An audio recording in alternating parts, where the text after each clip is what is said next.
So, hi everyone. Welcome to First Wednesdays in December 2023. I'm Master Coach Gretchen Heido, and each first Wednesday, I do a recording for coaches all about how to up-level your business.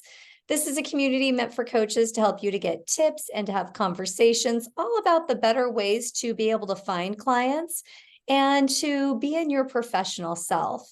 This video is going to be uploaded to my YouTube channel and it will be shared after. So if you are not comfortable with that, be sure to turn off your camera and you can mute yourself with no problem. Really loving that we get to talk about money tonight, because I know that for so many of us and for many of our clients, money is a topic. And it feels like money can be the deciding reason about if someone works with you or doesn't work with you. So what we're going to do tonight is we're going to talk a little bit about what does it mean when you say you don't have money? What does it mean when a client says that they don't have money? And how do you cultivate a good money mindset? Sound good? All right, everybody. So a money mindset, when you think about a money mindset, what do you think that actually means? What's a money mindset?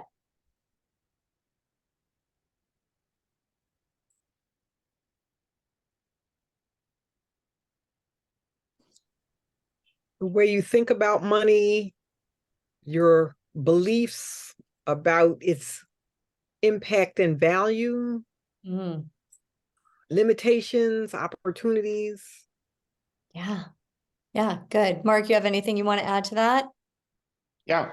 I mean, money is like if you have enough to live on, you're great. If you're worried about it, it can be stressful. Um, You know, what you just said reminds me of something that we can think about in an even different way, that our mindset about money is a symptom of something else.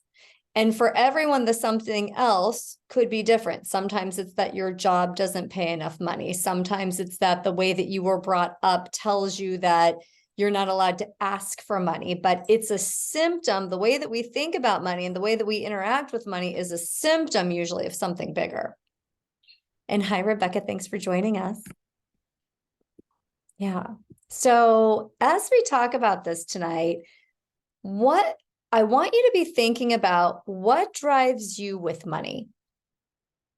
And the reason that I asked that question is that for some of us, it's fear that drives us with money. Some of us, it's opportunity. Some of us, it's wealth. It's different for everyone, but just take a minute and really think for yourself, what drives you with money? What is it for you? And the reason that this is important for us to talk about is that our clients experience much of what we experience. I've had all sorts of different times in my life where my money mindset has been, anything but healthy. I've had times where I've been really afraid about money, and that's been my driver. And when I've been afraid about money, I've made bad business decisions. I've taken on clients that weren't a good fit. I have lowered my prices, hoping that that would be the thing. I have really regurgitated my thoughts over and over and over and decided to go down the rabbit hole instead of going towards health in my mind. So money mindset is really important. And I wonder for you, when you think about your own motivator, is anyone willing to be vulnerable enough to share what motivates you about money? What's the driver? Rebecca. Hi. Hi. Hi. When you first asked that, I have to say, I think for me it changes. Mm-hmm. And what I'm going through right now has more to do with security. Yeah. So, but it hasn't always been that way. I mean, sometimes I think it swings. Sometimes I think some people would look at my numbers in my life and they might say, you're not thinking clearly. You do need to plan better for your future. So Mm-hmm. I've kind of heard that. I think I can be kind of swing by the seat of my pants and just go for it. Mhm. And then, but right now I'm noticing I'm a little bit more towards security. So maybe fear, like you were saying. Yeah, security, fear. It's like heads or tails of the same coin, right? Mm. Anyone else want to share? What is your driver right now today when it comes to money? Well, for me, it's the security and the do I have enough? So what I've been doing all year is I put myself on a budget and I'm tracking it. And Yeah. as long as I'm not overspending, I feel just fine. Mhm. Mhm. Yeah. I appreciate you sharing that because it goes a little bit deeper and shows us even the relationship about money and then the rules that we put into place about money. And notice that both of you use something about security, that the money is the part that might make a person feel secure or insecure. And it's so interesting that money has so much power in the way that we view ourselves, the way that we interact in the world, what we will and won't do, the way that we feel about who we are, the way we feel about ourselves as a professional. So money, it's a loaded topic. Diana, do you have anything you want to add to that? Yes, I mean your comment about it being a symptom of something else really resonates. Mhm. And Mark and Rebecca talking about security, because if you look at, I've been told, oh, you're not planning for your future, but I also have looked back and looked at how much money there have been periods of time where my numbers, when I've made a lot of money, but at that time I was still very cautious and very much in fear. And so I think that one of the things that drives me about money specifically around the caution and the fear is this idea that once you spend it, it's gone. And if there's no payoff, you lose. So there's like a win-loss. But as the child of folks that were raised during the Depression, where there's a lot of fear, that were also, as I am, Black, there's this also this idea of you should treat yourself, you should be rewarded, you should use your money to share and to help others and to do nice things. So there's this fear and caution on one side and the indulgence and luxury on the other. Yeah. And again, flip side of the exact same coin. And that's what it is for most people. And I really appreciate your sharing and your authenticity there. So here's the thing with our money mindset. It can change and it does change. And what it usually changes is a feeling, right? Oh, now I'm secure. Now I'm good enough. Now I can do this. Now, whatever it might be. If we change our money mindset, your ability to achieve your goals also changes. And let me tell you what I mean by that. So, if you're having money pressure or any kind of financial insecurity, you might be prone to making different decisions than you would if you didn't have that financial pressure or financial insecurity. When we were going through a time of, it was during the recession, and the thing that my husband does for work wasn't really getting anything at that time. People weren't investing in it. I was not yet coaching, and things were really tight. And like Mark, we went on to a very strict budget, and it felt like a lot of lack. It really felt like a lot of lack. And that's when I started doing this kind of money work to figure out what was really going on. What was I really afraid of? What was the overarching attitude that I had? Because what I realized was that if I met money in a spirit of fear, I would always be afraid. So no amount would ever feel like enough anyway if I continue to be afraid of it. It's sort of like one of those holes in the soul that at some point, this much is enough, but then it's never enough all at the same time. And it can be insatiable. And so as I was doing this, what I realized when I became a coach was I really wanted to help people with their money story, and especially coaches with how to earn money. So take a moment and write down in your coaching business, how do you describe getting clients? Like when you think getting clients is it hard? Is it easy? Is it complicated? Time consuming? Like what are your ideas on it? You can put it in the chat. You can just write it down for yourself.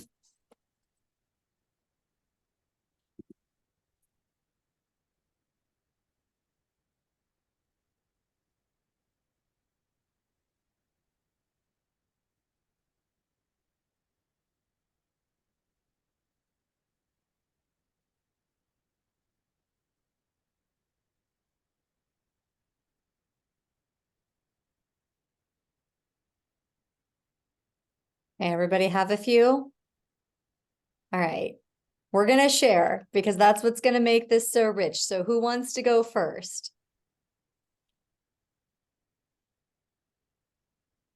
Mark, go ahead. I'm going to call on you. Right. I was going to go anyway. No, I just wrote down that getting clients is challenging, but it's rewarding because that's why I'm a coach. And it's rewarding both personally and financially.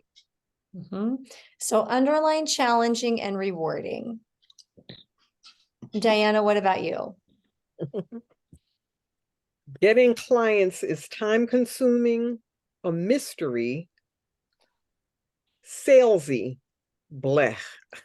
Okay, underline all of those things. All right, the 4 descriptors there. And Rebecca, what about you? This was interesting. I wrote a crapshoot. And then I said easy when I know what I'm doing. So I can it is easy sometimes, but it feels like a crapshoot, like kind of all or nothing, like you're saying, the 2 sides. Okay, so crapshoot, underline it. Because here's the thing with all the words that were here to describe money, right? That when you are going to interact with a potential client, if this is the attitude, it's challenging, it's also rewarding, it's a crapshoot, it's bleh, it's a mystery, it's salesy. You had one more as well. I can't remember the first one, but if we're looking at that, no wonder, right? No wonder we're having these interesting and complicated relationships about money. We give it a lot of power, and then that trickles down to our client creation. So if we thought that making money was easy, or it's not really that hard, it's not that complicated, my guess is your client creation process would look really different. It would look really different. So if you had a belief that I make money easily, then your client creation would shift. It just would, because you'd get on the phone with someone, you'd do something like this, you'd have that connection call, and you would know making money is easy, which would actually mean connecting with people is easy, which would actually mean that if you could connect with people easily, you'd know where to find them. So it's all of the things that are interrelated, and we put it all under this bucket of money. You know, these ideas that we have about money. So I just want to pause there. What are you hearing in this? Like, what's sparking for you?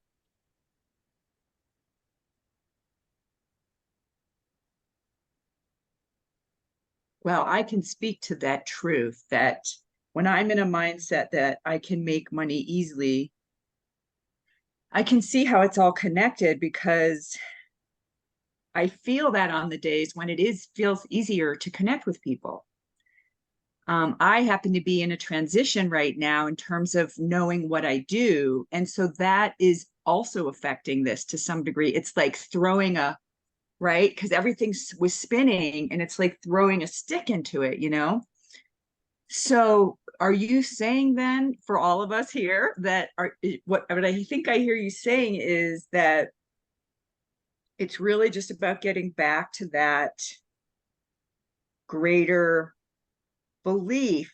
Yeah. Okay. Can I ask? I wonder if everyone else can relate to this. A minutia. It's like I'm getting caught in the minutia, making the website look exactly to match this new thing, and thinking I have to know, when we all know, all coaches know, that it's our energy that people are drawn to. And if we get on a call with them, that's what it's about. It's like, it's not the minutia that some part of me is trying to tell me, the inner critic. Can you guys relate to this? Like, you get stuck in the minutia, and then your money, mindset goes out the door. Good. Thank you. Anyone else, what's sparking for you? What are you noticing? What I'm noticing is in my mindset, and it's funny because both in my coaching, teaching, no, three things in my teaching, consulting, and now coaching, because I'm fairly new to coaching. One of the things I'm really good at is helping people see the big gap between what's represented for them and what they believe and what's reality. And so I'm having a moment realizing that one, money actually comes to me. Mm-hmm. When I relax, money actually comes to me. Mm-hmm. I'm really good at supporting people in their desires. So I'm good. I'm good at what I do, and I think I'll be a really good coach. And that the other thing is really coming up for me is that it's not really that deep. I think about it a lot, and Rebecca, you're right. The minutia, and that there's I believe in a reciprocity in the universe. And I also have a characteristic that when I want something, I actually go get it. So those are the things that are coming up for me. Yeah. It feels like hard and feels like scary and whatever, but actually I have evidence that shows that the way that I feel and what I put energy into with the caution and fear actually doesn't exist in reality to the extent that I carry it. So good. Such a good notice. Mark, anything for you that you want to share? Actually, if things are in balance with the budget and the money that I have, then I'm fine. And if it gets out of balance, then that's when the fear factor comes in, even though that's just for 1 month and I know I have plenty of money in the bank and I don't have to worry about it. So it's just weird that way. And I'd like to think about, I like the minutia. If I really focus on one little thing or a couple little things and it's out of whack, then I probably need to go up to more 5 to 10,000 feet. So yes. And let me share something with you, just this little story.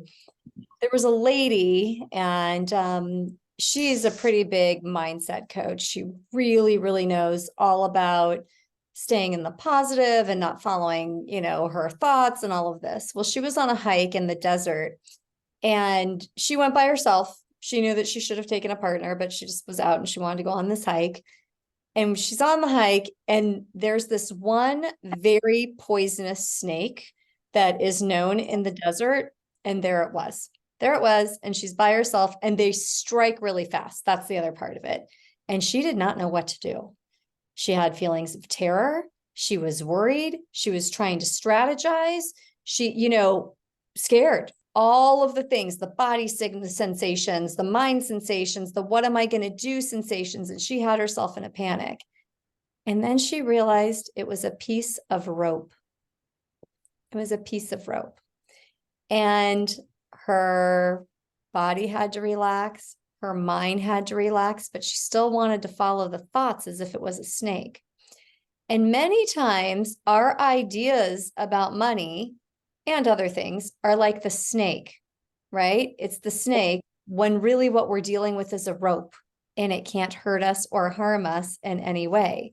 But when we're treating it like it's a snake, oh my gosh, my security is at stake. Oh my gosh, it's so hard. Oh my gosh, I'm so worried. Oh my gosh, oh my gosh, oh my gosh. We are not in a good place then to connect with clients anyway. And then when we have these connection calls with clients, or we start to do client creation, we're acting like it's a snake. They can feel it. They can feel the neediness. They can feel the strangeness of it all. It repels them when really it's just a rope. It's neutral. And that's something that I think about a lot, whatever the thought is, whether it's about money or something else, is, am I going to go down the road of the snake, or will I let my mind go down the road of health? And many times one thought about money can really unleash this whole story. And then suddenly everybody's homeless with a shopping cart, right? When really it's just a rope. It's just neutral. There's nothing happening in that moment. And so where your money mindset is really important to capture is when you're doing your client creation. When you're doing it, you want to be coming from a place where it's just a rope. It doesn't even have to be that you have a great money mindset. It can simply be that there's nothing to be afraid of. That way your conversation with the potential client can be neutral.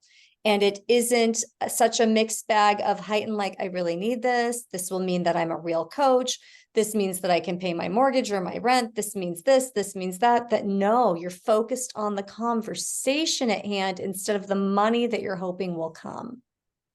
What are you seeing as the distinction there of what I'm talking about?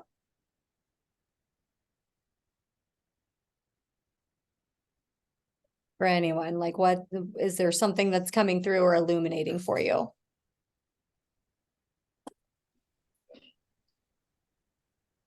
Well, what basically I'm hearing is that if you treat things as a rope rather than a snake, you're probably better off. Mm-hmm. Mm-hmm. But the other thing that I do, that particularly like with my budget that I follow, it gives me some level of power and control over what I'm doing, which is more positive rather than just worrying that I don't have enough. Yeah. So I Yeah. know exactly where it's going. I know if it's in balance, I know if it's out of balance, and then I can fix it. So that's the control that I have. Yeah. And with this as well, the other part to really kind of take a look at is where in your life have you made money the snake? Where is it the snake? And then where do you try to do client creation, but you're really dealing with a story that isn't even true? It's not even true, but it's become, you're so fearful, you're so nervous, you're so whatever it is, that the snake is what's in control rather than like, this is just neutral. It's not good or bad. I don't know if they're going to become my client or not, but I'm going to show up in such a way that they can have a great experience. Yeah, I really appreciate, first of all, I just want to say, Mark, thanks for the reminder of like getting our eyes on the numbers. That's something that I have a tendency not to do, and I want to do. But what you were saying about the rope and the snake, the reminder of really just being focused on the conversation at hand. And I feel like the snake for me is, it's like, it kind of comes back to that minutia word I was using, because it's like there'll be all these different snakes. When there's change, it seems like all the details of the change can become, we have a choice, like to trust that, or it's almost like faith in a way, versus getting totally taken off track by the snake is almost like, like some little enemy tempter or something that's like trying to put false ideas in your mind and stuff that we have to maybe, kind of neutralize. We have to make the choice to choose love over fear. That's it. That's it. And go ahead, Diana. What were you going to say? I have a question. Yeah. And it's pessimistic. No, go for it. What if it is a snake, or what if it's not a snake, but it's something a little bit more threatening than a stick? So Gretchen, when you were talking about the point at which there was a recession, I'm sure you had financial responsibilities. The income wasn't meeting the financial responsibilities with ease.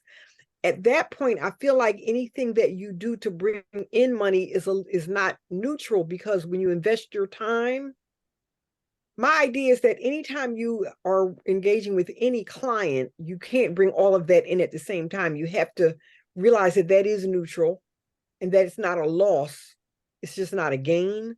But there's a part of me that thinks, investing this level of energy and time with this one potential client at a point where resources are limited, that feels daunting. And it does feel like, it feels a little bit more than it feels a little bit more than neutral, not necessarily Yeah. threatening. My question is like, Yes. what if you need the money?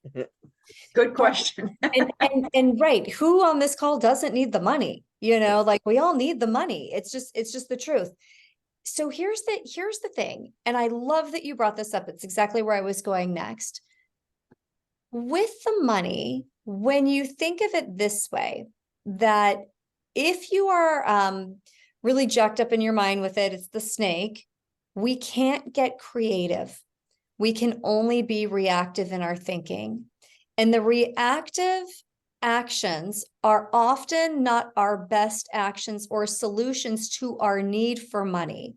And that's why I'm saying if we can neutralize it, maybe it doesn't become just a flat rope, but it is a stick. So there is still a little bit of threat, but it's not like paralyzing us.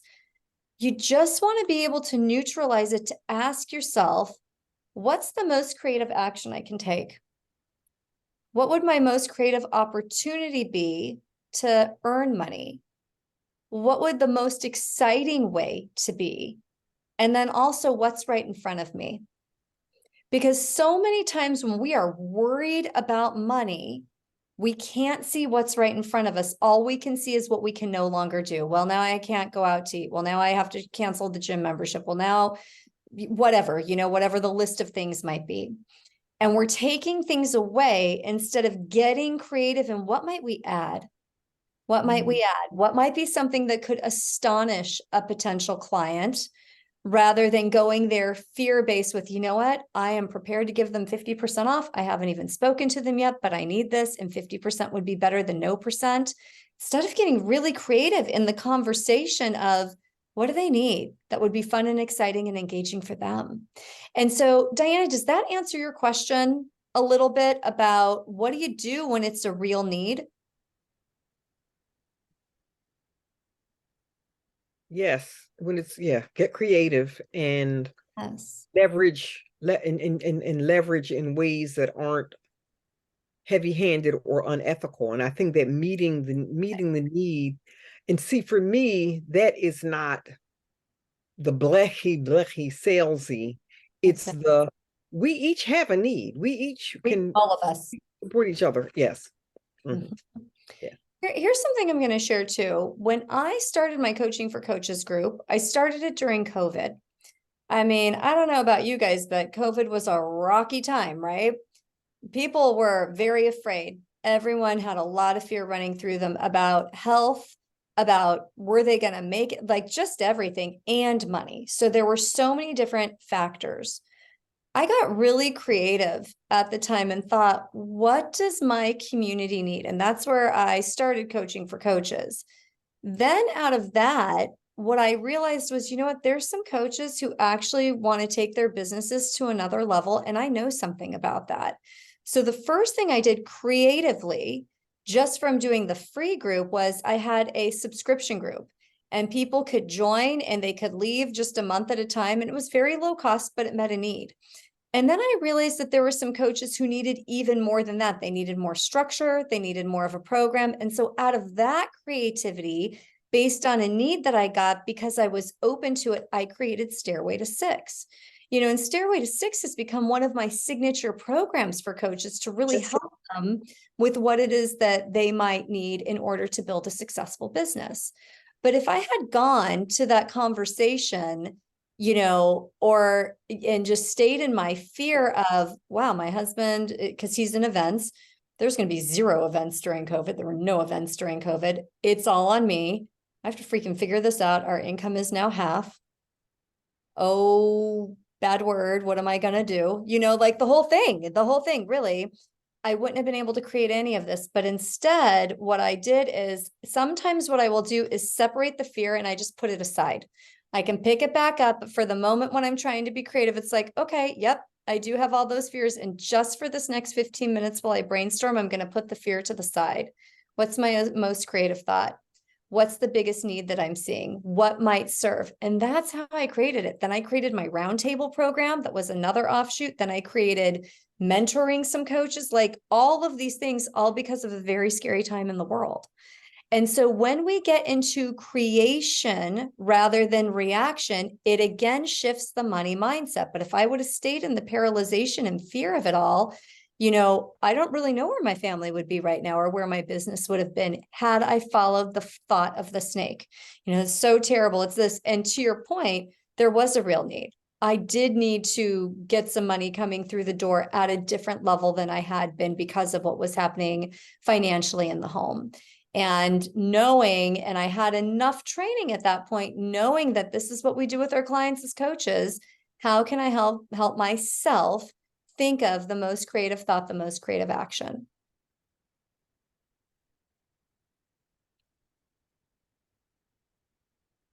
You said, what's the biggest need? And then you said, what was the third thing, that what can I provide, or what? Ooh, Do you I don't remember? know. I don't remember, but what's the biggest need? What can I provide? How can I serve? It almost always comes to how can I serve? Yeah. I think it was what's right in front of you. What's right in front of me? Yep. What's right in front of me? Thank you. Because often there's a lot that's right in front of us. And, Yeah. at that time I had a lot of coaches in my circle and I knew all of them were really struggling. And so what was right in front of me at the beginning was, how do I help coaches just through COVID talk about their business? I wasn't charging anything for it at the beginning. And then it was like, oh, they need more. Then what else was right in front of me? Oh, there's something else, another opportunity. But it's because I got out of the reaction mode of, oh my gosh, I only have X amount of savings for this many months. This thing seems like it's going to last a long time. Holy moly, what am I going to do? Right. It just unfolded for you It naturally. unfolded, but it wouldn't have if I would have stayed in reactive. Yeah. And so for all of you, and this is our clients included, remember, every single person has a money mindset. Everyone does. With our clients, we want to help them get out of reaction and into creative too, whether they work with us or they don't, but that's always the opportunity when it comes to working with a coach. Now, the next thing that I really want you to think about, because this is always illuminating, is think of the times that there's been an offer on the table for you to work with someone, to invest in something, to experience something, and you have said, I don't have the money. What did you really mean when you said, I don't have the money?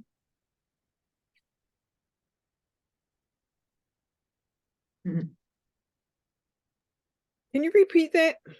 Yeah. So there's been an offer made to you, or you'd like to invest in something, you'd like to try something, there's an experience that you want to have, but the idea or the wording comes out of your mouth, I don't have the money. What does it really mean when you say, oh, I don't have the money?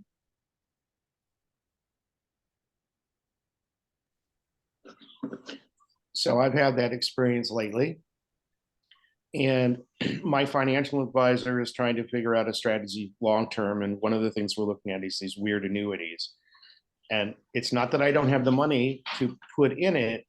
It's I don't understand how they work. Bingo. So I'll just be comfortable where I am. And Yeah. So it's, I don't understand. I don't understand the offer. I don't really understand what this does. Really good. So just remember, this is with your potential clients as well. When someone says, I don't have the money, could be that they don't really understand what the offer is. I still don't get it with what this coaching thing is going to be. What else does it mean when you say, I don't have the money?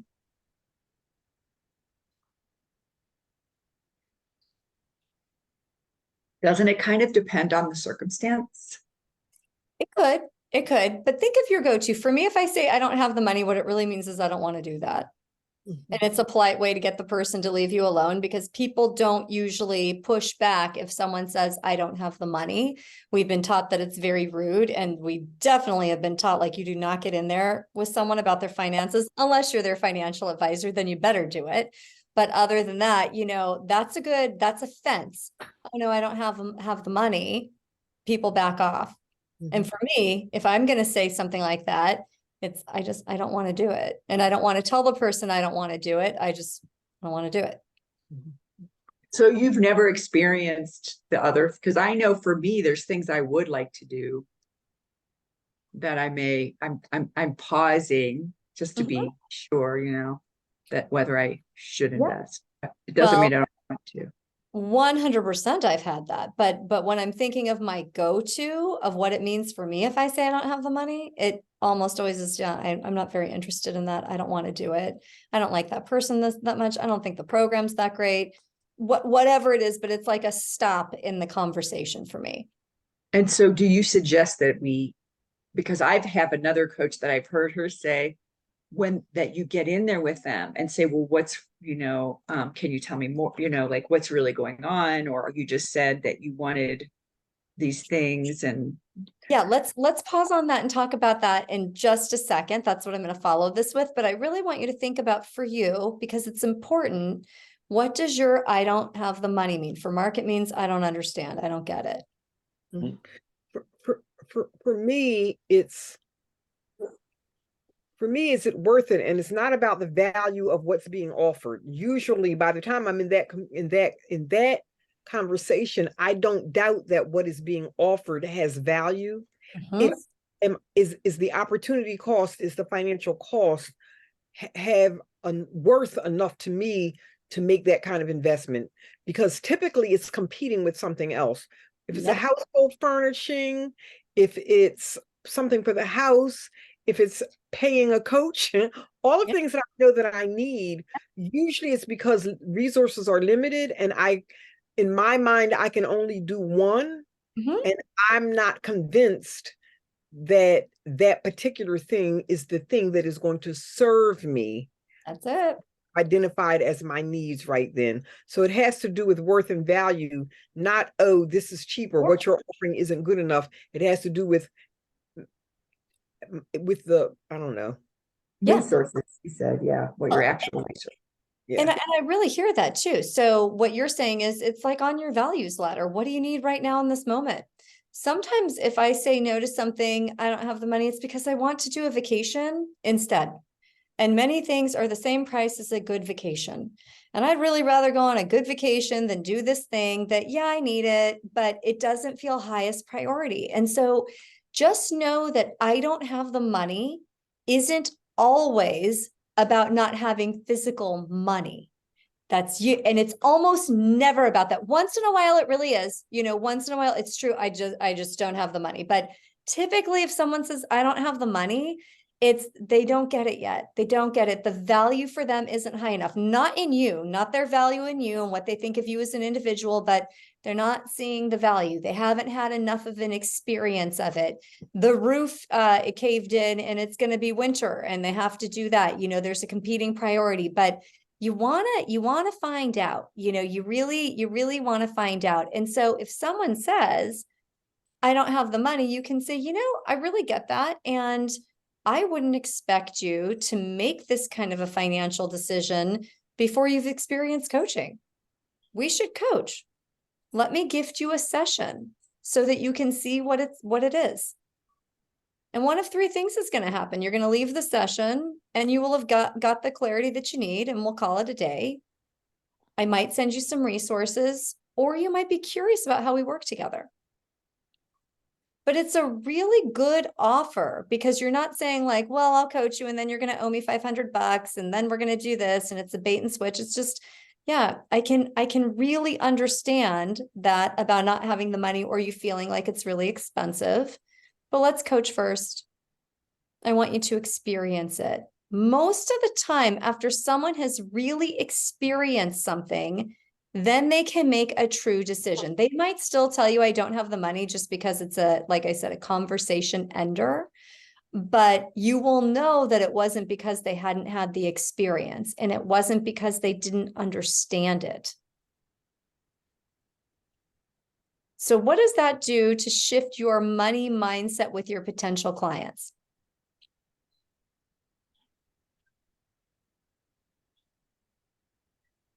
I'm aware when you said that it's like, I could see this part of me that came in.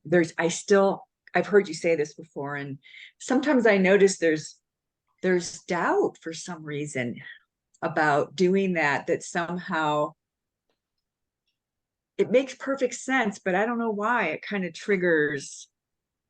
I don't know. I think once they paid, I feel like I'm a better coach, which Mm, that's not good, obviously, because it means that I'm putting my value on them believing in me.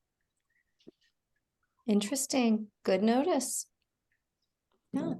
really good notice. So well, I guess what you were saying before about the vacation versus coaching, it's a Mhm. trade-off. Yeah. So I had a client or potential client recently, and I know she had the money.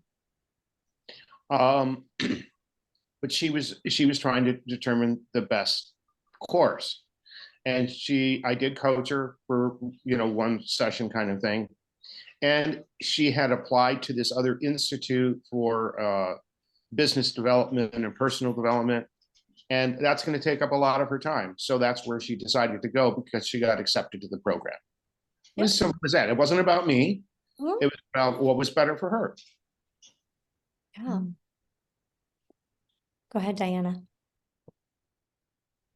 For me, that creativity comes up. There's something about if it's not particularly transactional. You hope that there is a return as a coach, but it's creative. Like, let me see what I can do. Yeah, let me see what I can do. There's something different, so it's creative, but it also creates the opportunity to illuminate need both for the potential coachee and for you. And so it that kind of answers the what's in front of me conversation. And something that excites me, I have a competitive nature that isn't the vanquish your opponent. It's the like if I know somebody doesn't like me, or if I'm having an interaction in a store and the person is judging me and I know where their judgment is coming from, I win when I leave that store being able to chat that person up and have that person smile at me. There's something that's really exciting about, and even if the person says, no, I can't do this right now, and we agree, there is something exciting about having won the person over, knowing that they're interested in me, and the idea of they'll probably call me when they're ready. So That, yeah, yeah. so that's what comes up for me, and I wish I could hold on to that. Hmm. Hmm. How can you hold on to it?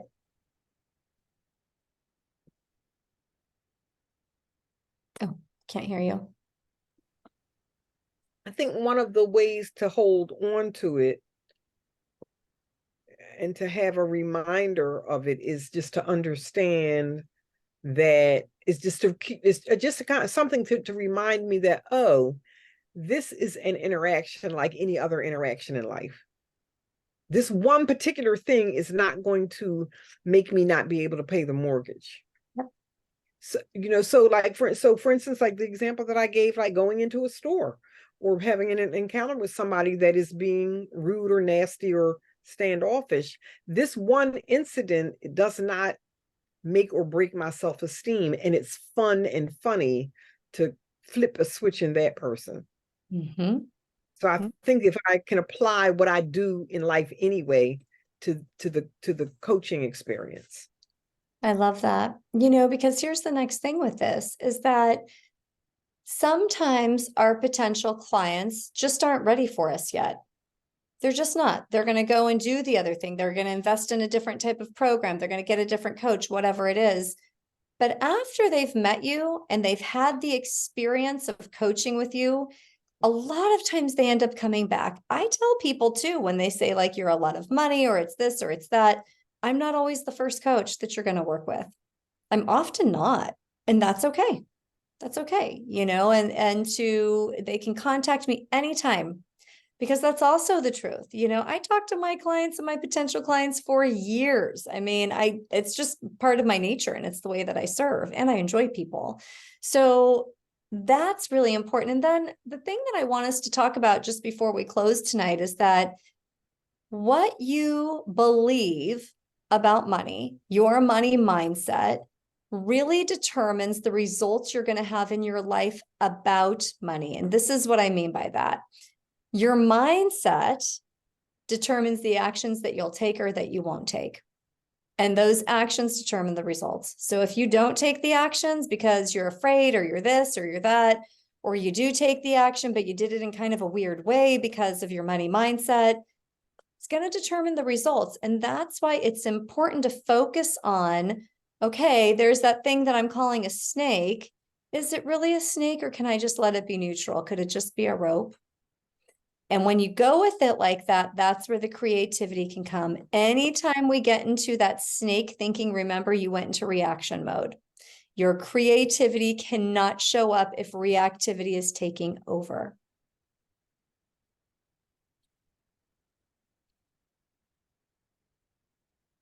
Yeah. Can I ask a question? Yeah. When you said I'm not always the first coach for people, did you say that to the client sometimes when they say, I can't afford it, or I'm not ready just yet? You say that to them. You say, I understand I'm not always the first coach for people. Yeah. And I actually will refer them to other coaches. Like, you might want to call this person, or with what you're going through, I know another coach who could help you with X, Y, and Z. That's not quite as expensive. You can even just say that if you know that's their biggest thing. I do that often for people, that it's like, I'm not always the first coach for people. Sometimes people have to work up to be able to work with me, or they're not quite ready for what it is that I have to offer, or they need to be further along in their path. It's completely okay. It's completely right. Yeah. But I mean, when you say that to them, what's their response? Do people is it kind of thoughtful? They appreciate it? And I'm just curious. What would your response be?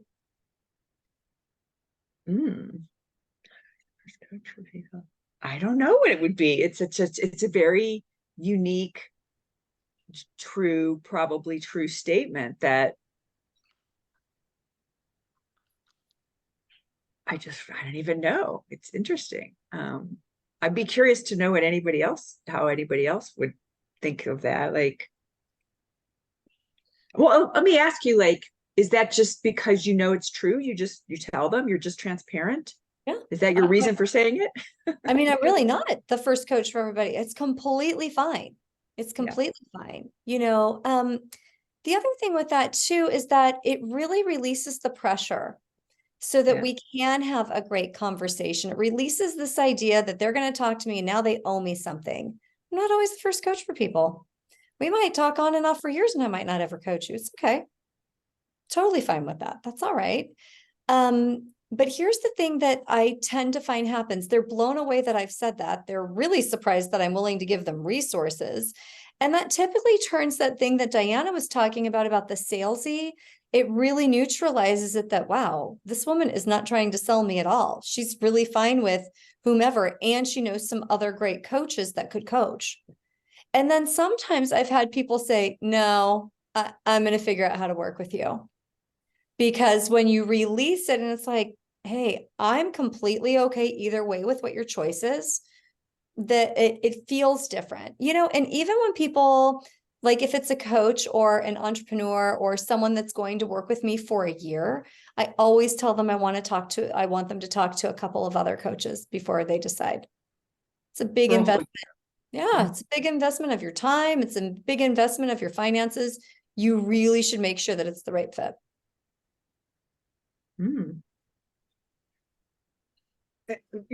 Rebecca, you just reminded me, I actually had an experience about 3 months ago, and I think that this might be typical.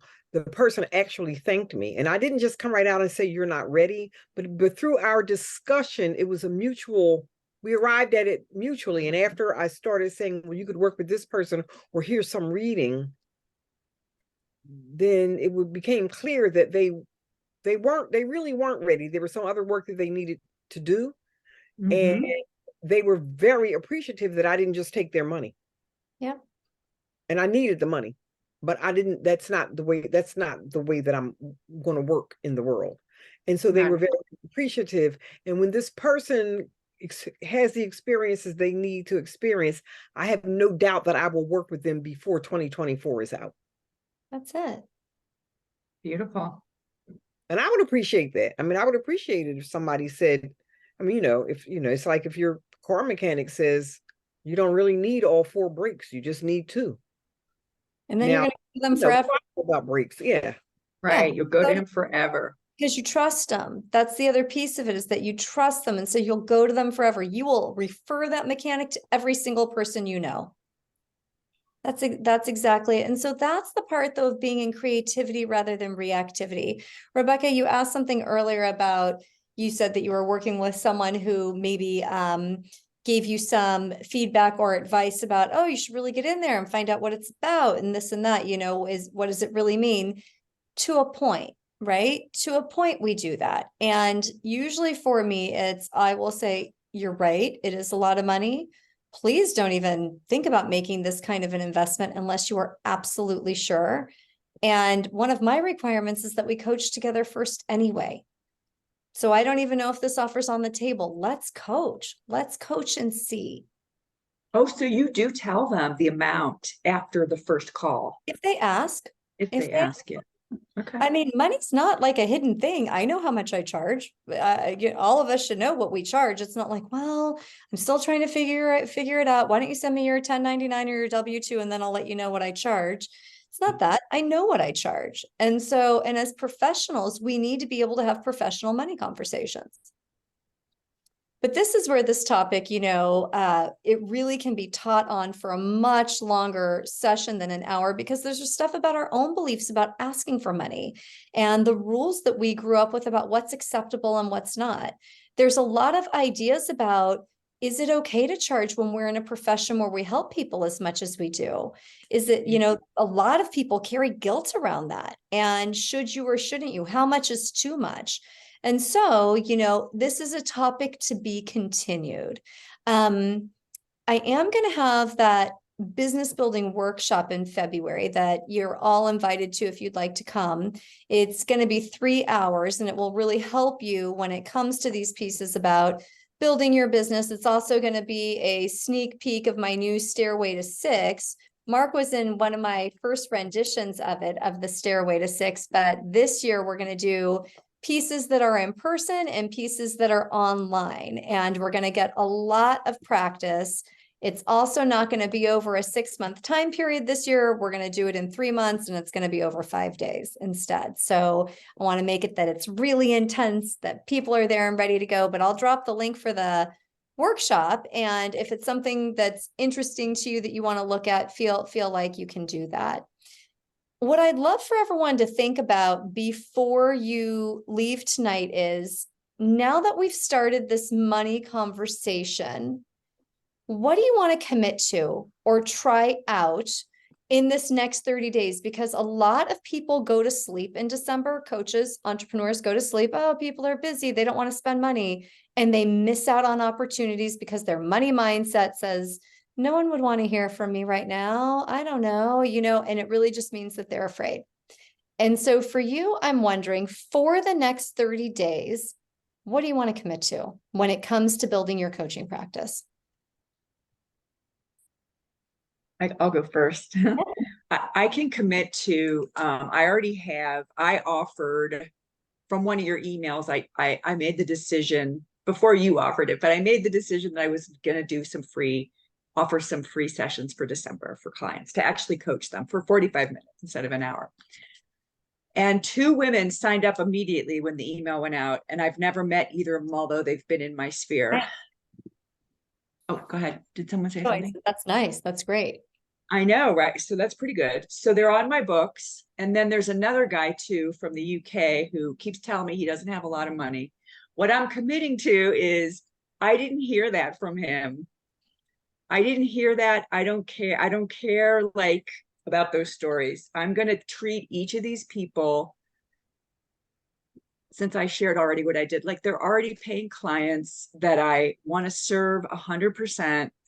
And at the end of it, I'm not going to say anything unless they ask me, that they want to coach with me. If they say, okay, this was really great, what else? I think I should do, bless you. I think I should do another session. I'll say, we have to talk about that because this was just a one-time thing. And then Yeah. I would set something up and Good. get on another call. Don't even talk about the money or anything. Say, well, why don't we have a conversation and, and then take it from there. So that's So what I'm going to, what do I'm you, hearing you're going to take a real slowed down approach. yeah, like that's what I got inspired by you today. Fantastic. So glad Slow to it hear. down, trust, and treat it like everybody has the money and don't doubt it. That's it.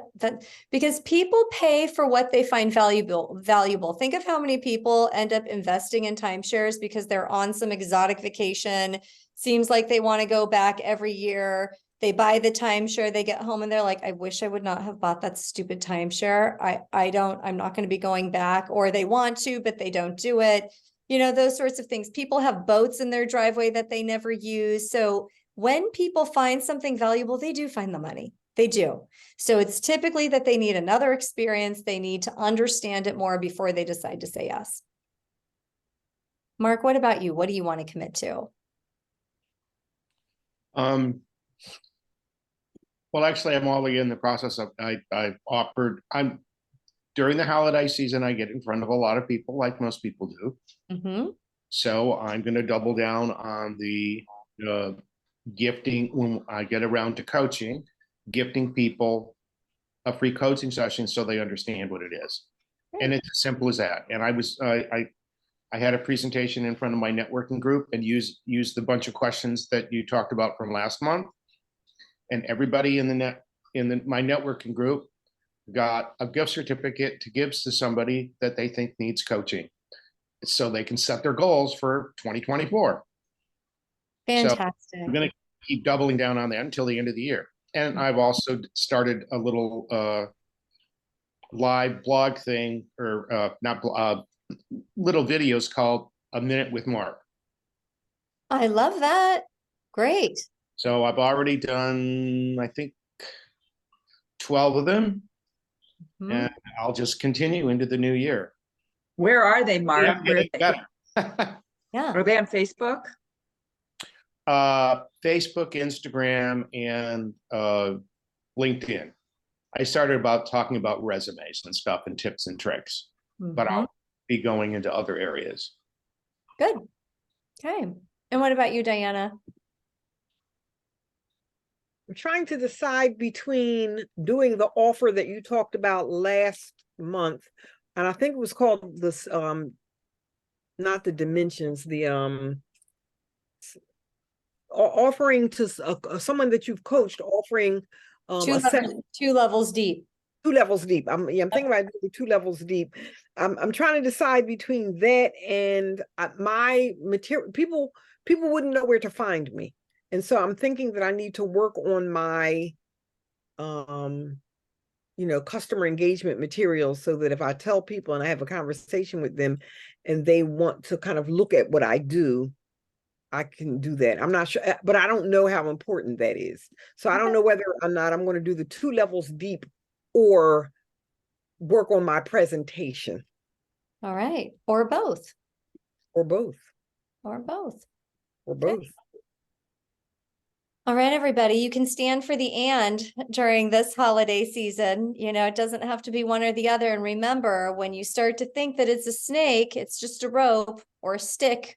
It's not anything. It's not alive. It's not, it's only alive if we make it alive with all the energy that we put towards it. And when you do that, you're turning away from your creative energy. So remember to stay in the flow of the creative instead of the reactive. And I will be so excited to see what happens for all of you in this next month. Thank you. Welcome. Thank you. Happy holidays, everyone. Take good care. You too. You too. Bye-bye. Everyone. Bye-bye.